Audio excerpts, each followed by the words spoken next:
Takole, zdaj smo v živo, jaz upam, da se slišimo. Dajte mi mogoče malo pokomentirati, da jaz vidim, da je zvok ok, ker smo danes prvič online. Drugače pa vsi zelo lepo dobrodošli v tem drugem podcastu Minutke o intimi. Danes bomo ponovno govorili tako o partnerstvu in o intimi, ampak tokrat na malce drugačen način, kot pa sem ga jaz sama vajena. Kajti z mano je gostja, ki razlaga 5D realnost, in sicer Asja Širovnik-Muškon. Pozdravljena. Lepo pozdravljena, Eva. Asja je mednarodno priznana spiritualna voditeljica, hipnoterapevtka in pa avtorica. Pred kratkim oziroma leta 2019 je izdala tudi knjigo Kdo ustvarja mojo realnost. In mislim, da smo od takrat naprej jo večkrat videli in zasledili v raznih medijih in se tudi sami začeli spraševati, kdo res ustvarja našo realnost.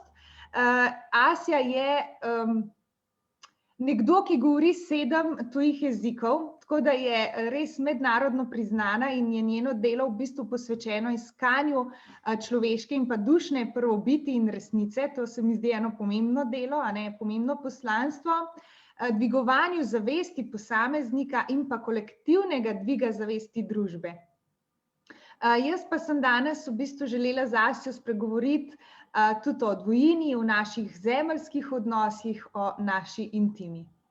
Tako da, Asja, jaz bi za začetek kar vprašala, kaj je zate intima? To je eno tako lepo vprašanje. Za mene osebno je intima katerikoli odnos, v katerem si dovoliš stopiti noter brez bariere, mehanizmov obrambe, brez projekcije, nerazdeljenih senc iz preteklosti ali svoje podzavesti. Torej, intima je tam, kjer si upaš simbolično, psihološko, mentalno in fizično odvršiti, sleči svoje, kako bi človek temu rekel, lažne prispodobe o sebi in priti noter v resnici, v goli resnici tega, kar si. Torej, intima je lahko v partnerstvu s človekom, s katerim živiš, intima pa je lahko tudi v odnosu do sebe, intima je lahko v odnosu z naravo, lahko pa imaš tudi intimen odnos z duhovno dimenzijo. Torej, intima pomeni pristen, kar se mene tiče, pristen odnos, v katerem ni barier, ki jih ustvarja naša psiha s svojimi projekcijami in nerazdeljenimi čustvi, ki jih porivamo naprej v nezavedno. Tako, evo, na kratko bi tako rekla, kaj je intima za mene. Ja, super, se zelo strinjam, da je v bistvu za intimo res potrebna ena ranljivost, da verjetno tudi sami sebe sprejmemo v temu, kar smo, brez mask, brez česarkoli, kar bi nas lahko zakrili, da pravzaprav smo mi v osnovi najprej pristni in da se sprejmemo v temu, kar smo. Drugače pa sem opazila, da v knjigi opisuješ 3 ravni zavesti. Ena je, kako je delovanje ranjenega božjega otroka.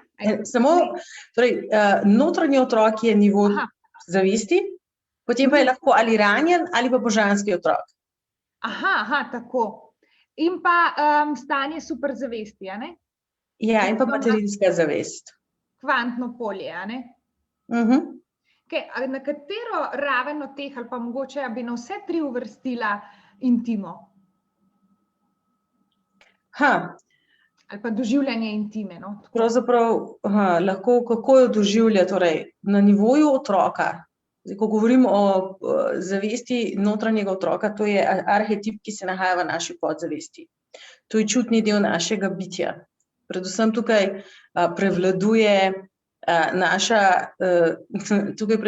naša nelogična, neracionalna, nematematična, nekalkulativna narava, deluje tisti del nas, ki je čuten, čustven, zaznaven. Znotraj naše podzavesti se torej nadaljuje to potovanje v ranljivost, ki si jo prej omenila, ranljivost, ranljivi jaz. Ko govorimo o notranjem otroku, govorimo o skupu spominov in doživetij, ki so čustveno se vrezala v našo podzavest. Ko govorimo o intimi na nivoju otroka, lahko potem to razdelim v 2 stvari, 2 veliki grupi, čeprav je to težko grupirati. Ampak Prvo je, da je otrok, ko je majhen, potrebuje intimen odnos z mamo. Že dojenje je intimen odnos z mamo. Že biti v maternici je intimen odnos z mamo. Že to, da te mama drži v naročju, je intimen odnos z mamo. Torej, če si zadojen s to intimo, s to čustveno bližino, s fizično bližino in z ljubeznijo, potem odrasteš v osebo, ki ima pri intimi sposobnost reproduciranja tega v drugačnem kontekstu, v bolj zrelem odnosu. Vkolikor to ne dobiš, vkolikor ta osnovna, to je osnovna človekova potreba, ni zadovoljena, pa potem nastane luknja. In to luknjo poskušiš zapolniti do konca svojega življenja v odnosih, ki so ponavadi ogledalo prvotnega, ki mu potem lahko strokovno rečemo disfunkcionalen odnos. In hkrati je pa tukaj podzavestna potreba potem, da stopiš v odnos, ki bi napolnil to luknjo in iščeš intimo s to luknjo znotraj sebe, kar postane izjemno boleče in dolgo potovanje, lahko postane zelo neprijetno. Torej, žalost zaradi tega, ker nimamo srečnih odnosov, pod narekovaji nesposobnost vzdrževanja srečnega odnosa, kar ne pomeni, da oseba ni sposobna tega, ampak se ji non-stop dogaja, ali da je zapuščena, ali da ji nekdo ne da dovolj čustev, ali da ni videna, ali da ni sprejeta v celoti. In to se je začelo, pravzaprav se je ta rana naredila v prvi osnovi. Torej, če govorimo o intimi, notranji otrok, podzavestnih vzorcih. Drugi nivo zavesti je pa materinska zavest. To pa pomeni psihično zrel del osebnosti, aspekt nas, ki že psihično dozori, ki ima kapaciteto prepoznavanja teh vzorcev znotraj nas, ki lahko ugotovi, da zdaj nismo več ta otrok in prevzame vodilno vlogo in najde tisto, kar je za nas potrebno, da bi lahko ozdravili in zacelili ranjene aspekte svoje psihe, aka notranjega otroka, in na ta način vzpostavili zdrave intimne odnose v odrasli dobi. A se iz tega potem izhaja verjetno tudi te duše dvojčice, oziroma da je to neko partnerstvo, ki uspeta se dve osebi že povezati v tem višji zavesti ali pa v tej točki, kjer že se zavedata tega, da je intima najprej del nas samih in se šele potem lahko povežemo z drugo osebo, da se uspemo mi sprejeti, pa potem v tem tudi pokazati drugi osebi. Bi rekla, da je pred tem pa so vsa ta partnerstva bolj samo iskanje, ali kako bi poimenovala te duše? Jaz ne bi to tako rekla, ker jaz delam duhovne regresije že leta in leta, kar pomeni, da se ljudje v hipnozi vrnejo v obdobje pred rojstvom, v stanje duše.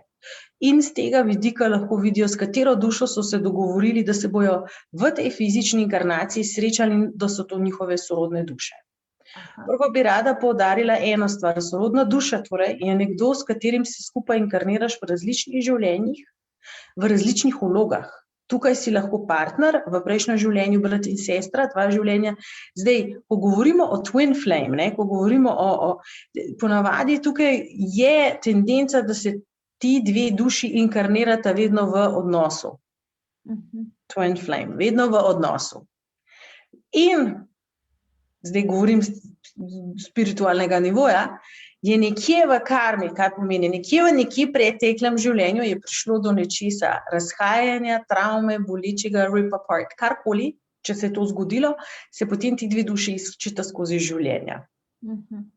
To je en nivo možnosti. Drugi nivo je, imeli smo primere, kjer sta te dve duše, ki sta se srečale, nič drugega nista počele, kot da sta srečne skupaj. In ko umreta in prideta gor, ugotovite, da nista dosegla nobenega napredka, ker sta samo uživale skupaj in rečeta, ok, naslednje življenje gre vsak zase, ali pa se bova srečala bežno. In tukaj potem nastaja ta dinamika teh odnosov, ki so dokaj dramatični, srečaš sorodno dušo, ampak ne moreš biti skupaj. Potem pa seveda obstajajo tudi sorodne duše, ki pa lepo sodelujejo, ampak zakaj imamo konflikte s sorodnimi dušami? Ker je tudi dogovor, da se drug od drugega učita.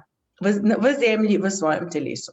Zdaj, z duhovnega vidika, z višjega vidika duše, tudi starše izberemo kot duše, s katerimi bomo šli skozi različne vloge in se bomo kot duša skozi te vloge učili, rasli svojo zavest, razvijali svojo zavest. na nekem nivoju bi lahko tudi rečemo, da je Twin Flame drugačen kot sorodna duša, da dejansko to je drugače, to smo pri nas v mojih krogih, hipnoterapevti, ki delamo regresije v pretekle življenja in medživljenja, se veliko o tem pogovarja, raziskuje, se vzame primerov, 10,000, 20,000 primerov in se gleda, kaj je tista tendenca, da se dogaja pri Twin Flames in kaj je razlika med soulmates. In ta soulmates, dušni partnerji, so pravzaprav duše, ki se, kot sem rekla, inkarnirajo v različnih vlogah. Twin Flames je pa ponavadi, da so se vedno bili v ljubezenskih odnosih. In to je učenje za dušo. Skupaj se inkarnirata, da se učita. Marsikaj se učimo, ko smo v fizičnem telesu. Od sočutja do ljubezni, do tega, da se znamo izboriti, ne v smislu konflikta izboriti, ampak da se znamo postaviti za svoje vrednote, do tega, da znamo premagovati ovire, ki si jih zadanemo na svoji poti, ker s tem duhovno se razvijamo, rastemo, napredujemo. Tako da je to zelo širok kontekst. Je pa res, da tudi če smo imeli partnerje, predno smo srečali sorodno dušo, so to duše, s katerimi smo bili v dogovoru. Za srečanje, za duhovno rast in napredek. Ja, zdaj, če s takvo zavestjo vstopaš v odnose, veliko več se naučiš in so veliko bolj bogati odnosi. In to je ta višja zavest, če z njo vstopaš. Če pa vstopaš v strani ranjenega otroka, pa samo iščeš načine, da zapolniš svoje luknje. Tako da je zelo odvisno, z katerega nivoja živiš življenje. Zavedno, nezavedno, iz bolečine, iz ljubezni. A lahko je kaj takega, da vemo, da lahko vemo, ok, to je pa zdaj ta partner ali pa to je pa zdaj ta oseba. Ali je to tisto? Torej, kako lahko vemo, da je nekdo oseba, ja. Da je naš twin flame ali pa naša sorodna duša. Ponavadi, večinoma obe strani čutita enako. Sem imela primere, da je ženska razumela, to je moja sorodna duša in ni me prepoznal.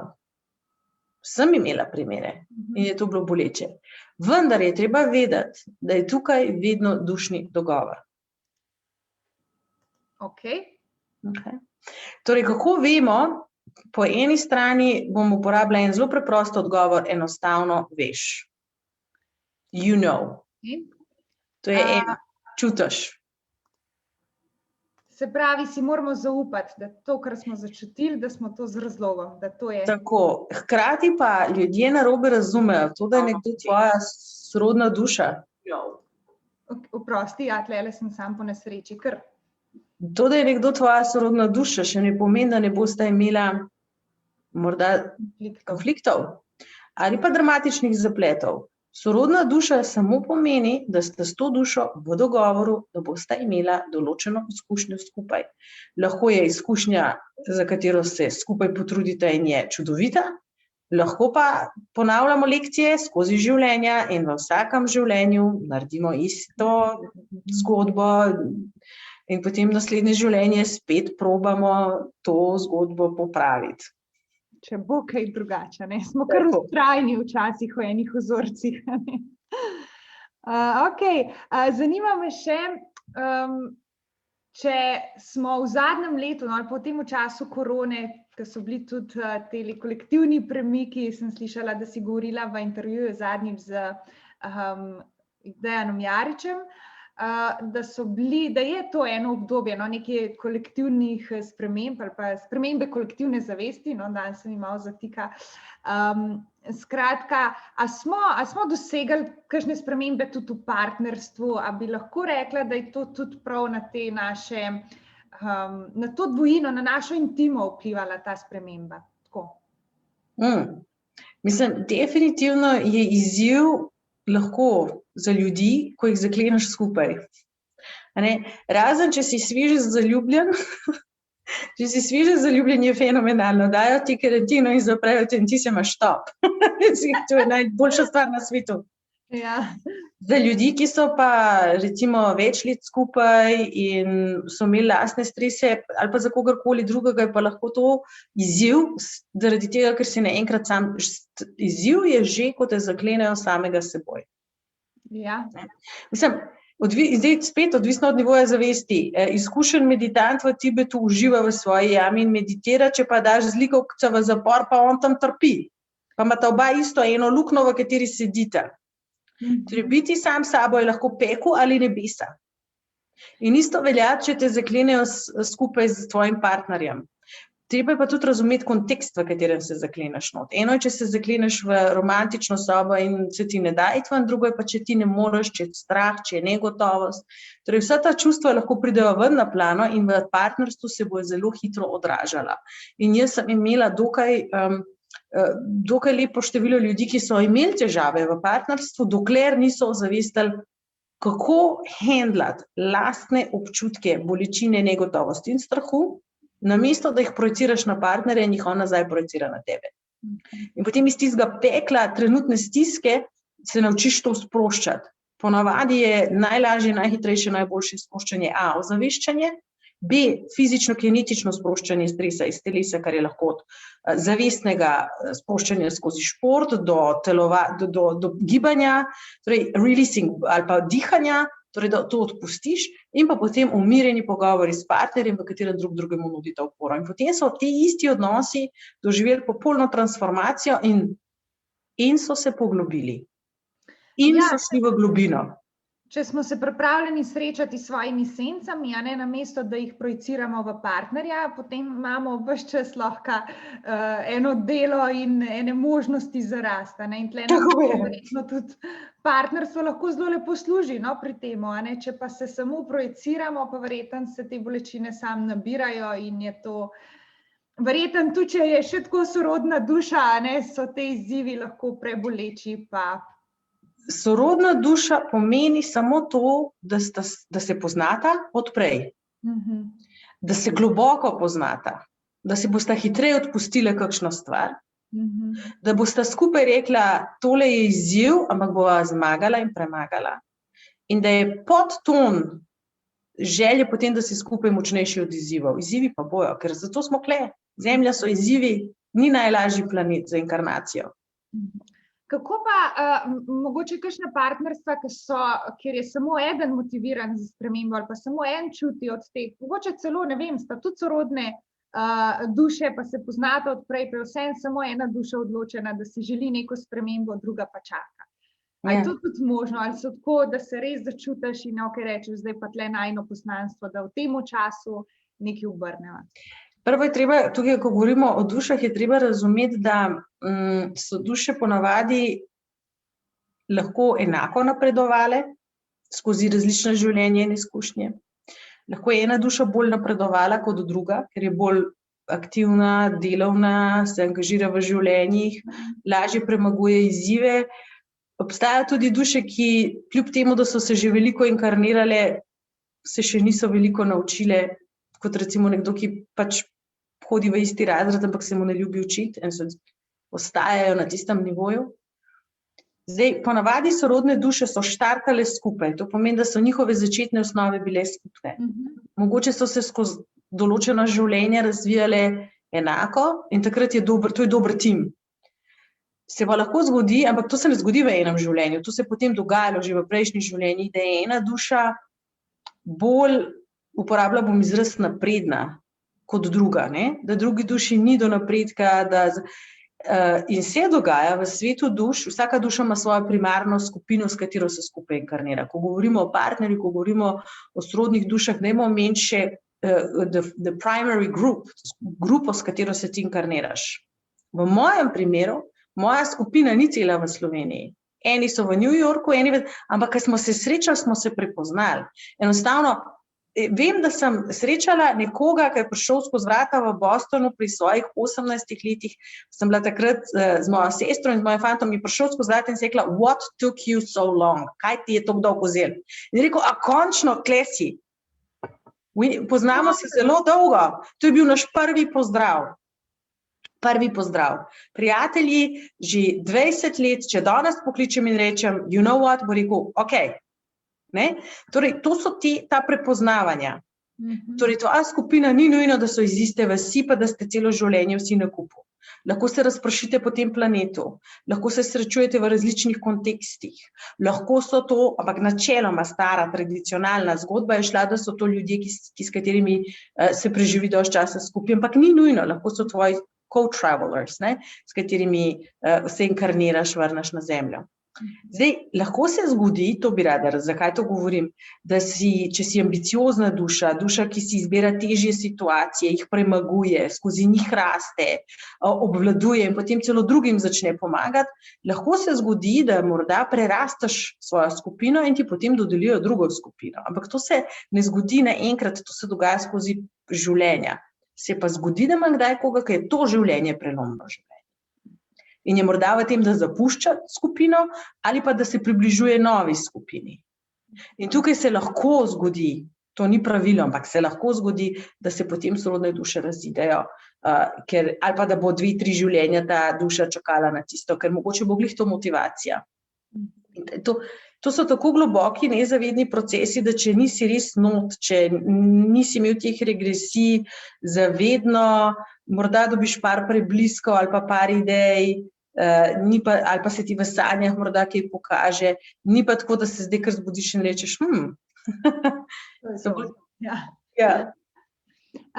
Asja, kako bi pa potem komentirala tudi naše to življenjsko poslanstvo, ali pa kaj je pol namen tega, da se takole prečiščujemo iz življenja v življenje, ali pa iz ene realnosti v drugo? Torej, naša duša je v procesu evolucije. In evolucija to pomeni, da duhovno naša notranja zavest se širi in raste. In duše predvsem imajo malo drugačno agendo, kot jo ima naš ego. Naš ego, jaz sem prav zdajle pripravljala eno predavanje, ki ga imam na delavnici Moč duše in rečem, in imam prav razdeljeno, to že leta razlagam, na podlagi regresij, dela, ki ga delam, raziskav v sklopu z organizacijami, s katerimi sodelujem. Torej, naš ego je tukaj zato, da preživi. Naša duša je tukaj zato, da živi, da kreira, da ustvarja, da ljubi, da čuti, da zaznava. Naš zemeljski jaz, naš ego je tukaj zato, da preživi, da poskrbi, da smo varni, da se nam nič slabega ne zgodi, da se izbori z nevarnostmi in da se shendla s konflikti. Naš namen ni, da preživimo. Nobena duša nisem prišla preživeti, ker je duša večna in ne rabi preživeti. Duša je tukaj, da izkuša, vem, da zveni hecno, ampak duša je tukaj, da izkuša lepoto življenja, moč ljubezni, moč transformacije skozi ljubezen, da razvija svoje sposobnosti, ljubiti, dajati, čutiti, biti sočutna, zdraviti, celiti, to so kvalitete duše. In potem je vedno med dušo in med egom, bolj ko je razvita duša, to je znak razvite duše, bolj obvlada svoj ego. Bolj ko je mlajša duša, bolj ko je duša še začetna, v smislu, začetna duša je lahko duša, ki je preživela 100 življenj. Torej ne govorimo zdaj, da se je prvič inkarnirala, ampak začetna duša v smislu je duša, ki ko je v telesu, jo bo telo premagalo. Kaj pomeni, da te telo premaga? Premagali te bojo osnovni instinkti telesa. Bolj ko je razvita duša, bolj duša obvlada svoje telo. Torej, manj razvito dušo vodi telo z instinkti, z potrebami po oblasti, moči ali pa tudi kakršnimi kolimi obvladovanji drugih ljudi in tako naprej, krajo energije, manipulacijo. To se spada v nerazvito področje nerazvitosti. Bolj ko se razvijamo kot duše, bolj ko evolutivno napredujemo, bolj mi obvladamo naše telo, naše instinkte, naše instinktualne možgane in bolj se pri nas kažejo in manifestirajo sočutje, kreativnost, ljubezen, zdravljenje, celjenje, ustvarjanje. Se pravi, smo vsi samo na neki poti oziroma na nekem kontinuumu razvijanja in to je tisto, kar moramo v bistvu dojeti, da lahko vmes se še malo ustavimo, uživamo, izkusimo prav to, kaj nam je dano s tem telesom. Točno to. Okay, super. Jaz bi mogoče za konec te sam še vprašala mogoče kakšne kakšne so bile tvoje izkušnje ob stiku s tvojim intimnim svetom ali pa mogoče tudi izkušnje z drugimi kulturami, glede na to, da si jih kar nekaj srečala, da si kar nekaj prepotovala. Mogoče za konec kakšna taka misel. Mogoče, kar sem se naučila s tem, ko sem potovala po svetu, je, da dejansko ta koncept duše 100% pije vodo. Kultura te zelo te oblikuje tvoje možgane, oblikuje tvoj čustven poligon, oblikuje tvoj živčni sistem, tvoja percepcija razumevanja realnosti. Ampak zadaj za vsem tem, pa vsi v sebi nosimo isto luč. In ko stopimo v ta del sebe, smo si pa še kako podobni. Na enak način sočutni, na enak način ljubeči, na enak način čutni, na enak način doživljamo ta duhovna doživetja. Ne glede, kaj nam je naša kultura naložila, da je na drugi strani, ko prideš na drugo stran, imamo vsi iste izkušnje. In to je fascinantno. Ja, super, v bistvu to je ena misel, ki zdaj odpira pri meni še naprej in vprašanje in razmišljanje in celo po mojem se začel en notranji proces ob teh mislih. Tako da, Asja, hvala za danes. Se mi zdi, da je bil zelo poln, zelo bogat intervju in da bi lahko še res nadaljevali, no? Da bi se dala res spustiti vsako izmed teh tem še bolj v detajle. Ampak naj bo to za danes to. Jaz se še enkrat zahvaljujem, da si uspela vzeti čas, da si podelila to svoje izkušnje, svoje znanje z nami. Želim ti veliko uspeha, srečno in upam, da se še kdaj srečamo. Hvala, Eva, za povabilo in tudi drugič z veseljem se odzovem. Se še srečamo. Super, hvala, bodi lepo. Adijo. Adijo.